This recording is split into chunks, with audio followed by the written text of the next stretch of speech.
అందరికీ ప్రైజ్లాడండి. దేవుని వాక్యం నిమిత్తం చిన్న ప్రార్థన చేసుకొని మొదలు పెడదాం.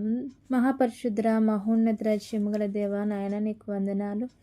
ఆదరణకర్త నీకు వందనాలు, స్తోత్రాలు ప్రభువా. ఇంతవరకు మమ్మల్ని కాచి కాపాడిన విధానం బట్టి వందనాలు. నీ కృప చేత నాయన, నీ వాస్తవం చేత నీకు నాయన మమ్మల్ని ఆదరిస్తూ నిత్యము మమ్మల్ని నాయన కాచి కాపాడుతున్నావు. ఈ దినం వరకు మమ్మల్ని సజీవంగా ఉంచిన విధానం బట్టి వందనాలు దేవా. నువ్వు నైనా నీ మాటలో జీవం ఉంది అయ్యా, నీ మాటలో శక్తి ఉంది అయ్యా. నువ్వు మాట్లాడితే బ్రతుకుతామయ్యా.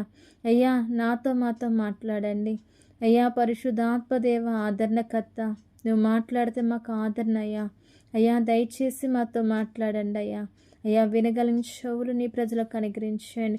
వాక్యం చెప్తున్న నన్ను కూడా దర్శించండి. వాక్యం రెండంచుల గల ఖడ్గము వంటిది అంటున్నావు, అది ప్రాణాత్మ మూలుగలను విభాగిస్తుంది అంటున్నావు కదా అయ్యా. అయ్యా అయ్యా చెప్తున్న నాతోని నీ ప్రజలతో మాట్లాడి సరిచేయండి. మా బలహీనతలు ఎరిగిన దేవుడు అయ్యా, మా బలహీనతలో మా బలాన్ని అనుగ్రహించే దేవుడు కనుక ప్రభువా, నీ వాక్యం అనే మన్నాతో మమ్మల్ని నైనా అయ్యా నైనా పరిశుద్ధాత్మదేవ బలపరచి అయ్యా మమ్మల్ని మీ కొరకు సిద్ధపరిచి నీ నామానికి మహిమ పొందుకోమని అయ్యా వాక్యంలో ఫలింపచేసి నడిపించిన ఆయన మీరే మా సమస్త మహిమ గంత ప్రభావాలు పొందుకోమని యేసు శక్తిగల నామంలో ప్రార్థించి వేడుకొని పొంది ఉన్నాం తండ్రి, ఆమేన్. నీలోనే ఆనందం నా దేవా, నీలోనే నాకు జీవం, నీలోనే ఆనందం నా దేవా, నీలోనే నాకు జీవం. నిన్న నేడు నిరంతరం మారని దేవా, నా నేడు నిరంతరం మారని దేవా.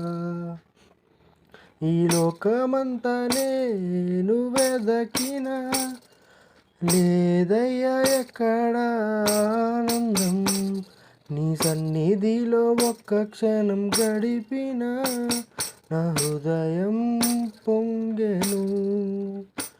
ఈ లోకమంతా నేను వెదకిన లేదయ్యా ఎక్కడ ఆనందం, నీ సన్నిధిలో ఒక్క క్షణం గడిపిన నా హృదయం పొంగెను, నా హృదయం పొంగెను. ఈ లోకం ఒక మాయని తెలుసుకున్నాను, ఏది నా సొంతం కాదనుకున్నాను. ఈ లోకం ఒక మాయని తెలుసుకున్నాను, ఏది నా సొంతం కాదనుకున్నాను. తప్పిపోయిన కుమారుణ్ణి నేనైతే నా కొరకై నిరీక్షించే తండ్రి నా యేసు. తప్పిపోయిన కుమారుణ్ణి నేనైతే నా కొరకై నిరీక్షించే తండ్రి నా యేసు.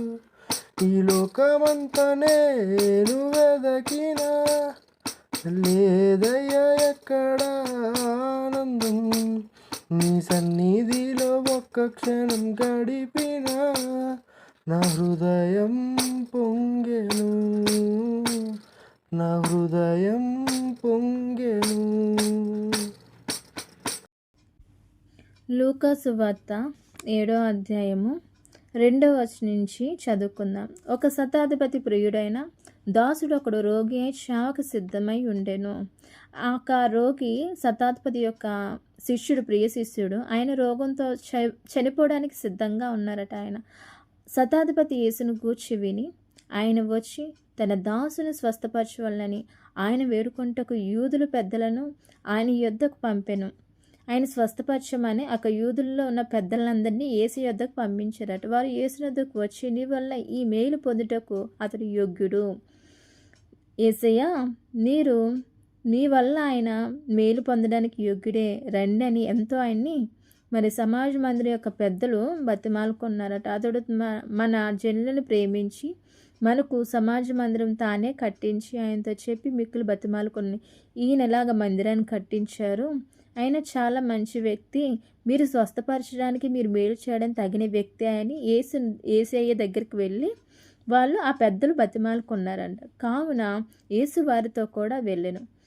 ఆయన ఆ ఇంటి దగ్గరకు వచ్చినప్పుడు శతాధిపతి తన స్నేహితులను చూచి, మీరాయన యొద్దకు వెళ్ళి, ప్రభువా, శ్రమ శ్రమ పుచ్చుకొనవద్దు, నీవు నా ఇంటిలోనికి వచ్చుటకు నేను పాత్రుడను కాను, అందుచేత నీ యొద్ద వచ్చుటకు పాత్రుడనని నేను ఎంచుకొనలేదు. ఆయన ఏమంటున్నారంటే, యేసయ్య వస్తున్నారని తెలుసుకొని అక్కడున్న వారితోని యేసయ్యని ఇక్కడికి రావద్దని చెప్పండి, ఎందుకంటే ఆయన వచ్చి అటువంటి దేవుడు రావడానికి కావాల్సిన యోగ్యత నాకు లేదు, నేను యోగ్యుని కాదు, అలాగని నేను అక్కడికి వెళ్ళడానికి కూడా నేను పాత్రుడును కాదు, నాకు యోగ్యత లేదని ఎంతో తగ్గించుకుంటున్నారు. ఎక్కడ ఆయన చెప్పే విధానంలో ఏం కనిపిస్తుంది మనకి? తగ్గింపు స్వభావం. యేసయ్య దగ్గర తను తాను ఎంతగానో తగ్గించుకుంటున్నారు. ఫస్ట్ ఏంటి, అతని దాసుని, అసలు దాసుల కోసం ఆయనంత ప్రయత్నించాల్సిన అవసరం లేదు. అక్కడ దాసుడు అంటే పనివాడు. ఆయన ఎవరట? పనివాడు. ఆయన ఎంతో ప్రియుడంట పనివాడు. కాబట్టి ఆయన ఏం చేశారంటే, ఆయన కొరకు ఆయన శిష్యులు పంపించారు. ఒకటి, ఆ దాసుడు కొరకు ఏం చేశాడు? శిష్యులు పంపించారు. యేసయ్య వస్తుంటే తను తగ్గించుకున్నాడు. వద్దు, నేను పాత్రను కాదు, యోగ్యుని కాదని చెప్పి తాను ఎంతగానో తగ్గించుకున్నాడు. అయితే ఒక్క మాట సెలవిస్తే చాలు, మీరు మాట్లాడితే చాలు, మీరు స్వస్థత మీరు ఒక్క మాట స్వస్థత కలుగును గాక అంటే స్వస్థత వస్తుందని ఒక విశ్వాసం ఆయనలో ఉంది. కాబట్టి ఆయన ఏమన్నారంటే, మీరు మాట మాత్రం సెలవివ్వండి చాలు, నా దాసుడు స్వస్థపరచబడును అని చెప్తున్నారు. ఎంత విశ్వాసం అండి! మొదట్లో ఆ యొక్క దాసుల పట్ల తనకున్న యొక్క మరి పనివారి పట్ల ఉన్న ఆయన శ్రద్ధ, ఆ ప్రేమ మొదటగా తెలుస్తుంది. 2, తగ్గింపు. అధికారంలో తను ఏంటంటే అధికారంగా చూపించట్లేదు. తన పదిని బట్టి అతను ఏంటంటే ఒకరు రమ్మంటే వస్తారు, ఒకరు వెళ్ళమంటే వెళ్తారు. అటువంటి అధికారం ఆయనలో ఉంది. అయినా గర్వించలేదు. కానీ నేను ఎందుకు వెళ్ళాలి, నేను ఎందుకు చెప్పాలి అనుకోలేదు. కానీ మొట్టమొదటిగా తన అధికారాన్ని బట్టి తను గర్వించలేదు. తన దాసుల్ని ప్రేమించాడు. 2, ఇంకేంటి, ఫస్ట్ తగ్గించుకున్నాడు, దాసులను ప్రేమించాడు, విశ్వాసం కూడా ఉంచారు. 3వది విశ్వాసం. ఆయన ఎంతో విశ్వాసం ఉంచారు. ఆయన మాట సెలవిస్తే చాలు స్వస్థ వచ్చేస్తుందని నమ్మాడు. నేను సహా అధికారం లోబడివాడను, నా చేతి క్రింద సైనికులు ఉన్నారు, నేను ఒకరిని పొమ్మంటే పోవును, ఒకరిని రమ్మంటే వచ్చును, నా దాసుని చేయమంటే ఇది చేయనని నేను చెప్పినట్టు ఆయనతో చెప్పమని ఆయన పంపాడు. శిష్యులు పంపారు మాట. యేసయ్య రావాల్సిన అవసరం లేదు, ఆయన మాట సెలవిస్తే చాలు, నా దాసులు స్వస్థ వచ్చేస్తుంది అని చెప్పేసి మరి అక్కడున్న వాళ్ళ యొక్క పనివారితో చెప్పారన్నమాట. ఏంటంటే వాళ్ళ పనివారు రమ్మంటే ఆయనకి చాలా అధికారం ఉంది. అంత అధికారం ఉన్నప్పటికీ ఆయన గర్వించలేదు. కానీ ఆయన కింద పనివారిని ప్రేమించారు. 1, తగ్గించుకున్నారు దేవుని దగ్గర. ఆయన రావడానికి పాత్రుడు కాదు, నేను పాత్రుడిని కాదు, నేను వెళ్ళడానికైనా ఆయన ముందరికి వెళ్ళడానికైనా నేను పాత్రుడిని కానని తాను ఎంతగానో తగ్గించుకున్నారు. కాబట్టి అప్పుడు ఏమన్నారంటే, నా దాసుని చేయమంటే చేయనని చెప్పేసి ఇలా మాట్లాడిన తర్వాత యేసే ఈ మాటలు విని అతను గూర్చి ఆశ్చర్యపడ్డారంట. ఈయన ఆశ్చర్యకాడు, గొప్ప దేవుడు. కానీ ఆయనకున్న విశ్వాసాన్ని బట్టి, ఆయన మాటలు బట్టి ఎవరు ఆశ్చర్యపడ్డారు? యేసయ్యే ఆశ్చర్యపడ్డారట. తన వెంట వచ్చుచున్న జనసమూహం వైపు తిరిగి, ఇజ్రాయేల్లో నేను ఇంత గొప్ప విశ్వాసం నేను చూడలేదని మీతో చెప్పుచున్నాను. ఏమంటున్నారు? యేసయ్య సాక్ష్యం చెప్తున్నారంటే ఎంత ధన్యత అండి మనకు. ఆయన ఎంత ధన్యత చేసుకున్నారు. యేసయ్య సాక్ష్యం చెప్తున్నారు. యోబు కోసం, యోబు నీతిమంతుడని యేసయ్య ఎలాగ సాక్ష్యం చెప్పారో ఇక్కడ ఏంటంటే ఈ శతాధిపతి కోసం కూడా ఆయన విశ్వాసం కోసం దేవుడు సాక్ష్యం పలుకుతున్నారు యేసయ్య. మరి మన సాక్ష్యం ఎలా ఉంది? మన సాక్షి ఇతరులు బలహీనపరిచే విధంగా ఉందా మన విశ్వాసం? అక్కడ యేసయ్య సాక్ష్యం చెప్తున్నారంటే ఎంత గొప్ప ధన్యత! ఆయనది ఎంత గొప్ప విశ్వాసం! మరి మన విశ్వాసం ఎలా ఉంది? యేసయ్య చూస్తున్నారా మనల్ని? మనం తగ్గించుకుంటున్నామా శతాధిపతిలాగా? మనకంటే కింద ఉన్న వారిని చులకనగా చూసి మాట్లాడుతున్నామా? ఆ శతాధిపతి తన దాసులను ప్రేమించాడు. తనున్న ఆ మరణకరమైన రోగంలో, ఆ పరిస్థితిలో చూసి జాలిపడ్డాడు, ప్రేమించాడు. దేవుడు స్వస్థపరిచే దేవుడని రెండోది విశ్వాసం ఉంచాడు. తగ్గించుకున్నాడు దేవుడి దగ్గర, విశ్వాసం ఉంచాడు. వీటన్నిటిని బట్టి దేవుడు ఏం చెప్పారు? యేసయ్య సాక్ష్యం. మన సాక్ష్యం ఎలా ఉంది? యేసయ్య సాక్ష్యం చెప్తున్నారు. మన చుట్టూ ఉన్న వారి ప్రజల దగ్గర మన సాక్ష్యం ఎలా ఉంది దేవుని విషయంలోని? మనం కూడా మన సాక్ష్యాన్ని కాపాడుకోవాలి. అటువంటి విశ్వాసం ద్వారా, మన క్రియల ద్వారా, ఆయన క్రియల రూపంలో చూపించాడు. మరి ఆ శతాధిపతికి స్వస్థత విషయంలోని ఆయన ఎంతో ఆరాటపడ్డాడు. స్వస్థత పొందుకోవాలి, లేవాలని తను తగ్గించుకున్నాడు, విశ్వాసం ఉంచాడు. తను ఏంటంటే పాత్రుడు కాను అని ఎంచుకొని యేసయ్య దగ్గర ఎంతో లోబడ్డాడు, విశ్వాసం ఉంచాడు. యేసయ్య తన కోసం సాక్ష్యం చెప్పే విధంగా ఆయన ఉన్నాడు. మనం ఏ విధంగా ఉంటున్నాం దేవుని దగ్గర? మన విశ్వాసాన్ని మనకు అనుపరుస్తున్నామా, లేదా అవిశ్వాసంగా ఉన్నామా? మనం అధికారంగా గర్వంతో ఉన్నామా, నాకేంటి అనుకుంటున్నామా? మనం కూడా ఆ శతాధిపతి వలె విశ్వాసంతో ఉందాము, తగ్గించుకుందాము, మనతో ఉన్నవారిని ప్రేమిద్దాము, ఒక పరిస్థితులు బట్టి వారికి సహాయం చేద్దాము. మనకు మేలైందని తెలిసి కూడా చేయకపోతే అది పాపం అంటున్నారు దేవుడు. కాబట్టి మనం కూడా ఈ యొక్క శతాధిపతి ఏ విధంగా ఉన్నాడు? తగ్గించుకొని, ప్రేమ కలిగి, లోబడి, విశ్వాసంతో ఉన్నాడు. దేవుడే సాక్ష్యం చెప్పే విధంగా ఉన్నాడు.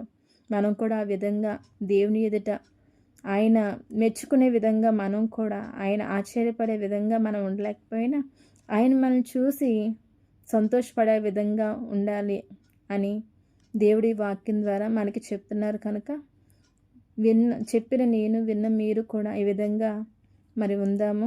దేవునికి ఇష్టకరంగా ఉండి తగ్గించుకొని లోబడి దేవుని సంతోషపరుద్దాము. దేవుడిచ్చిన వాక్యం దీవించును గాక. ఆమేన్. సర్వశక్తిమంతుడానికి వందనములు. మా జీవితంలో ఆదరణకర్తవు నీవై ఉన్నావు ప్రభువా, నీకు వందనములు, స్తుతులు, స్తోత్రాలు. నమ్మదగిన దేవా నీకు వందనాలు. నీ కార్యాలు నమ్మదగినవి ప్రభువా. నువ్వు తండ్రి నాయన మాకు ఎంతగానో ఆదరించే దేవుడు అయ్యా, మమ్మల్ని ఆశీర్వదించే దేవుడు అయ్యా. నీకు వందనములు, స్తుతులు, స్తోత్రాలయ్యా. ప్రతి విషయమందు, ప్రతి ఆలోచన యందు నీ సన్నిధి మాకు తోడే ఉంచేగల గొప్ప దేవుడివి సర్వోన్నతుడా. దేవా, మాకు ఇచ్చిన ఘనమైన రక్షణ బట్టి నీకు వందనాలు. నాకు ఇచ్చిన ఈ అవకాశాన్ని బట్టి నీకు వందనాలు. ఈ దేవా నీ సన్నిధిలో మేము తండ్రి నాయన నీ కూడుకొనుటకు తండ్రి నాయన, నేను ప్రార్థించుటకు తండ్రి నాయన, అయ్యా వాక్యం చెప్పుకొనుటకు ప్రభువా, అయ్యా తండ్రి ప్రజల్లో ఇది వెళ్ళుటకు ప్రభువా నీ కృప దయచేస్తున్నది నీకు వందనాలు. నీ తలంపులు చాలా గొప్పవు ప్రభువా, నీ ఆలోచనలు గొప్ప ప్రభువా, నీ చిత్తము గొప్పది ప్రభువా. నువ్వు మాకు అనుగ్రహించిన సమాధానం ఇంకా గొప్పది ప్రభువా, నీకు వందనాలు, స్తుతులు, స్తోత్రాలు. ఇది కూడా తండ్రి అందరూ కూడా తండ్రి ఆధారం ఎవరు, నాకు ఎవరి వల్ల సహాయం వస్తుంది, నాకు ఈ పని అవుతుందా, అయ్యా నేను ఇంకా నేను జీవితం నాకు ఇంతేనా అని తండ్రి దేవాని నీకు మొరపెడుతున్న ప్రతి బిడ్డని చూడయ్యా. అయ్యా నన్ను ఎలాగ ఆదరించావో ప్రభువా, నీ వైపు తిరుగుతున్న ప్రతి బిడ్డని ఆదరించు ప్రభువా. నా స్థితిగతులు మార్చిన గొప్ప దేవుడా. అయ్యా ఎవరైతే ఇబ్బందుల్లో స్థితిలో పడిపోయి ఉన్నారో ప్రభువా, అయ్యా నీ కృపను బట్టి లేపయ్యా. అయ్యా ఇంకొక అవకాశం ఇయ్యయ్యా, మరొక అవకాశం ఇయ్యయ్యా. నా తోటమాలి నాకు ఇంకొక అవకాశం ఇవ్వయ్యా. స్తోత్రము తండ్రి నాయన. నన్ను దీవించు, నా కుటుంబాన్ని దీవించు, నా ప్రజలను దీవించు. అనుసరిస్తున్న ప్రతి బిడ్డకి కూడా నీవే కృప చూపి అయ్యా మమ్మల్ని జ్ఞాపకము చేసుకో ప్రభువా. మేము ఏ పాటి వారమయ్యా, నువ్వు కన్నెర చేస్తే మేము జీవించలేం ప్రభువా. నువ్వు మమ్మల్ని ఆదరించి ఉన్నావు, విలువిచ్చి ఉన్నావు, నిలబెట్టి ఉన్నావు, నడిపిస్తున్నావు ప్రభువా. ఇంక నువ్వు ప్రభువా మమ్మల్ని అందరినీ అలా నడిపిస్తున్నందుకు ప్రభువా నీ వైపు తిరిగి చూసి అయ్యా నా స్థితి మార్చగల దేవాని నీ వైపు తిరిగిన ప్రతి బిడ్డని కూడా నువ్వు చూడు ప్రభువా. అలా అవసరతల్లో నువ్వు ఉండు ప్రభువా. అయ్యా నువ్వే కనికరించగల దేవుడు అయ్యా, నువ్వు తప్ప వేరొకది ఎవ్వరూ లేరయ్యా. నా డాడీ నీకే వందనాలు, స్తుతులు, స్తోత్రాలు. ఆదరణ కలిగించే ప్రతి మాటలో, సేద తీర్చే ప్రతి మాటలో అయ్యా నీ సన్నిధి తోడే ఉంచి నడిపించినందుకు యేసుక్రీస్తు నామములో ప్రార్థించి అడిగి వేడుకొంచున్నాను తండ్రి. ఆమేన్, ఆమె